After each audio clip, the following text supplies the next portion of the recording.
I'm looking forward to the bed, my friend said. She sighed heavily as we dragged our suitcases through the hotel corridor.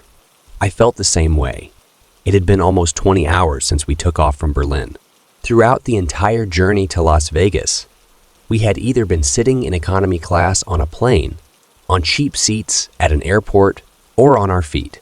Even the faint humming of the plastic wheels on our suitcases, which made a soft click-clack sound as they rolled over the seams in the hotel floor, hardly brought any vacation mood to me.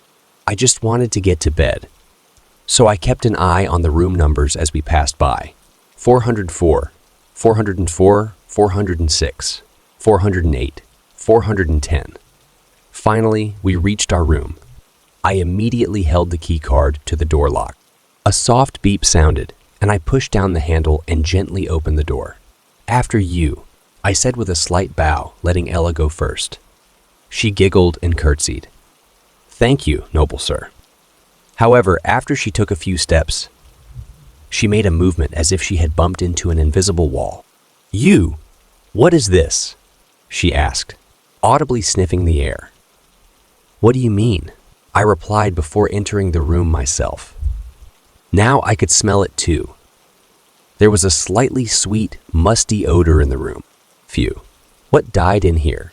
Ella smiled crookedly. "I hope nothing. Don't they have air freshener sprays in America?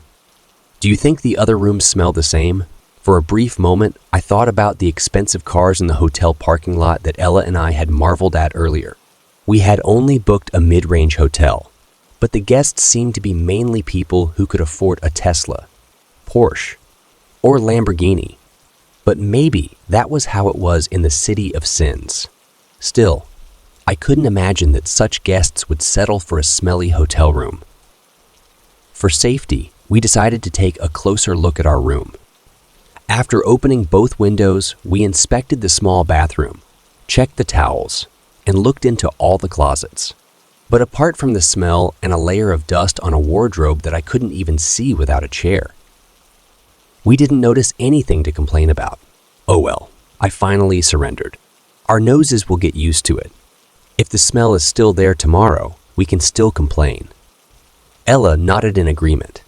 Even though the smell was really unpleasant, we didn't find it bad enough to start such a drama after our long journey. So we undressed and got into bed.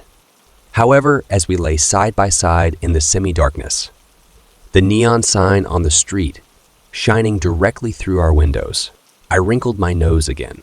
"Do you think the smell is getting worse?" I asked, despite a disgusted expression on her face. Ella shrugged. "Let's just try to ignore it. The windows are open."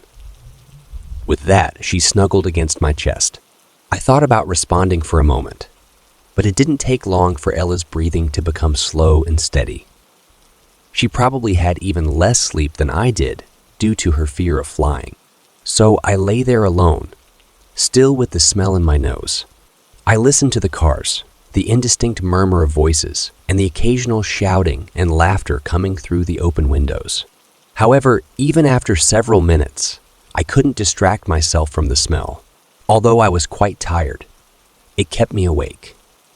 It wasn't until I eventually started breathing only through my mouth that it became bearable. My relief was short-lived. Just as I was on the verge of finally falling asleep, my body naturally switched back to normal breathing. The first breath through my nose brought such a pungent smell that I gagged. I sat upright in bed. Now, the smell was definitely worse than before. "Lars? Are you okay?" Ella asked sleepily. "I didn't mean to wake you." "I'm sorry, honey." I apologized, stroking her cheek. "I can't fall asleep with this damn smell." Ella sighed. She rubbed her eyes before slowly sitting up and reaching for the phone on the nightstand. Before I could say anything, she had already pressed the speed dial button 1 for the reception. A faint ringing sound followed. "Yes, good evening.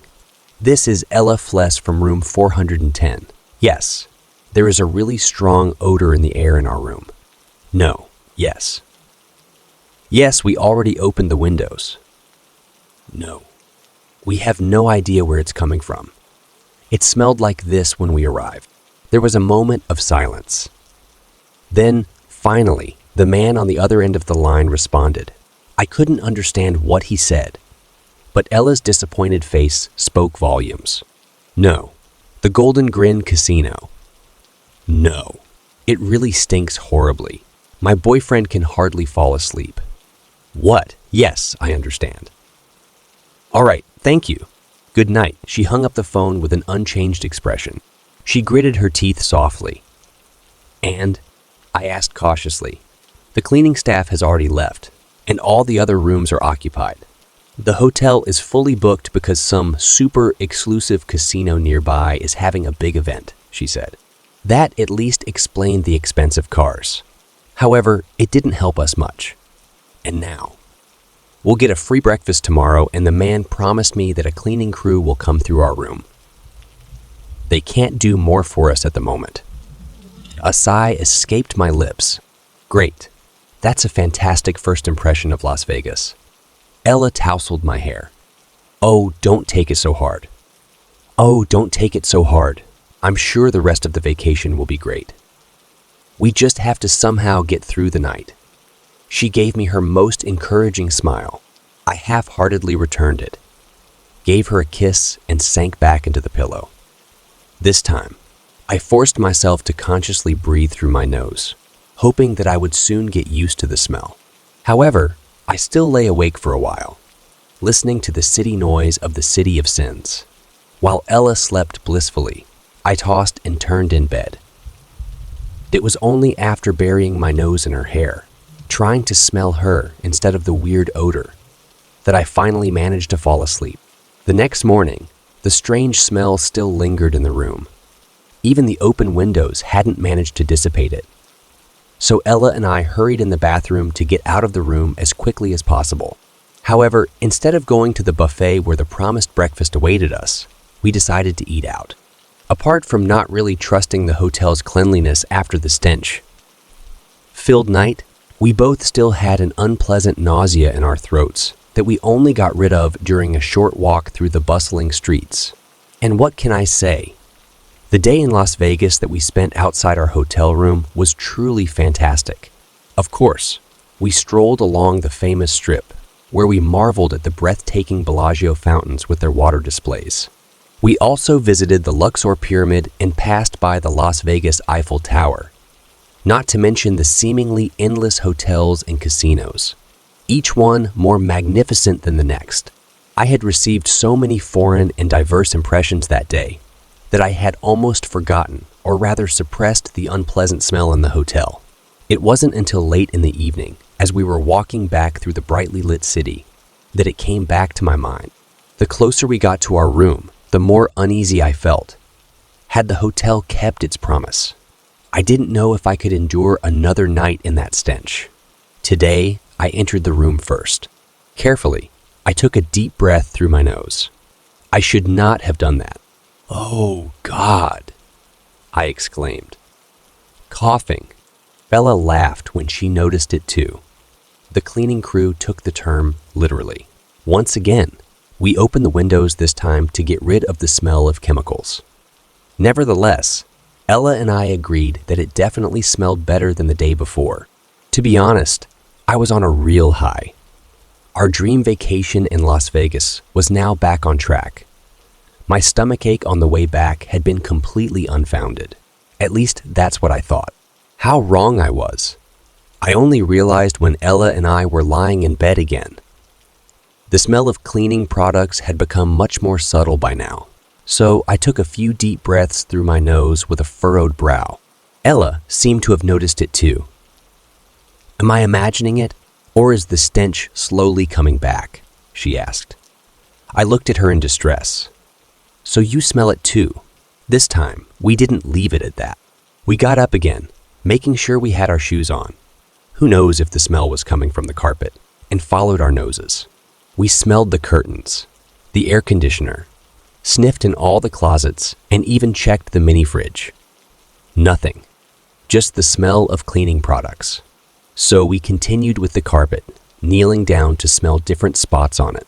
And indeed here, very close to the bed, I could clearly perceive the sickly stench again, even though a dark premonition slowly crept over me that it didn't come from the carpet. "Help me for a moment," I asked Ella as I reached for the mattress. She was immediately there. Piece by piece, we lifted the heavy piece off the bed base, and indeed, as soon as the bed slats were exposed, the stench seemed noticeably stronger. Meanwhile, Ella held her nose. "What is that?" she asked, pointing with her free hand to some kind of foil that was under the slats. I shrugged, only breathing through my mouth now. Perhaps we were too naive to recognize the clear shape and size immediately. So we also moved aside the bed slats to examine the foil more closely. Using a wooden hanger, I snatched from the closet. I carefully pushed aside the top layer of the foil. Underneath, a face came into view. Her skin was pale and somehow swollen. In direct contrast, her lipstick was red, and her blonde hair was almost perfectly styled. Only a few strands had slipped out of her updo and now hung in her face. Pink streaks ran from her nostrils and corners of her mouth towards the floor, as if some fluid had leaked out of them. But what was worst were her eyes. Dull and lifeless, they stared at me. For a few seconds, there was complete silence in the room as Ella and I looked at the dead woman. It was as if we didn't fully comprehend what we were seeing. Then a scream escaped my mouth. It was a high-pitched, shrill scream, much higher than I'd like to admit in hindsight. But in that moment, I didn't care. Instead, I could only think of one thing. Last night, we had slept just inches above a decaying corpse. You're probably interested in what happened next. Of course, we immediately contacted the police and answered their few questions, mainly focusing on whether we had touched or moved the body. After that, we were allowed to leave. The management was kind enough to arrange a room for the remainder of our vacation at a luxurious partner hotel. But you surely understand that I couldn't really enjoy the time. I kept thinking about the dead woman, staring at me with her empty gaze. We still don't know who the woman was, how she was killed, or whether her murderer was ever caught. And even though I had often wondered about it, I was actually quite relieved. At least I could do without imagining the crime scene with even more details. Dear followers, I am pleased to announce my channel, Midnight Macabre, where you will find an exciting collection of horror stories. If you are a fan of thrills and suspense, this channel is specially designed for you. You will enjoy a unique and terrifying experience as I share chilling tales that will take you on a journey into the world of mystery and nightmares.